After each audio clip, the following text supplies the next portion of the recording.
கடந்த 17ஆம் தேதி மருதமலை சுற்றுவட்டார பகுதியில் இருக்கக்கூடிய வனப்பகுதி அருகே குட்டி யானையுடன் தாய் யானை ஒன்று படுத்து கிடந்து எந்திரிக்க முடியாமல் தவித்துக் கொண்டிருப்பதாக தகவல் வெளியானது. இதனை அடுத்து அன்றைய தினம் இரவு முதலே வனத்துறையினர் முழுவதும் அந்த யானை மற்றும் குட்டியை தங்களது கட்டுப்பாட்டில் வைத்து அதற்கான தீவிர சிகிச்சை வழங்கி கொண்டிருந்தனர்.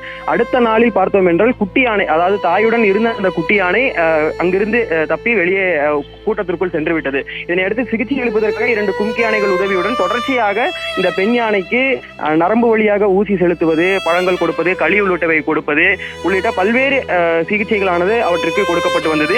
மருத்துவ குழுவினரும் கூடுதலாக வரவழைக்கப்பட்டு மருதமலையில் முகாமிட்டு யானைக்கு தொடர் சிகிச்சை அளித்து வந்தனர்.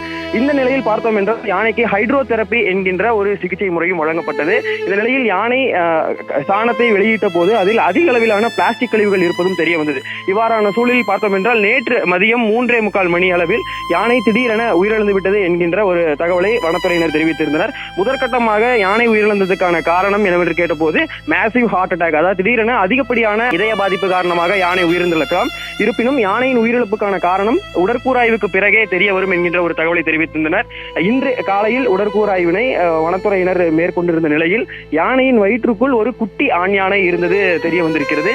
இருப்பினும் இந்த பெண் யானை உயிரிழந்ததுக்கான காரணம் அதிக அளவிலான பிளாஸ்டிக் கழிவுகளா அல்லது வயிற்றுக்குள் இருந்த இந்த குட்டி யானைக்கு வேறு ஏதேனும் பிரச்சனைகள் ஏற்பட்டு வயிற்றுக்குள் குட்டி யானை இறந்ததன் காரணமாக தாய் யானை இறந்ததா உள்ளிட்ட விவரங்கள் இனிதான் தெரிய வரும் என்கின்ற ஒரு தகவலை தெரிவித்திருக்கின்றனர்.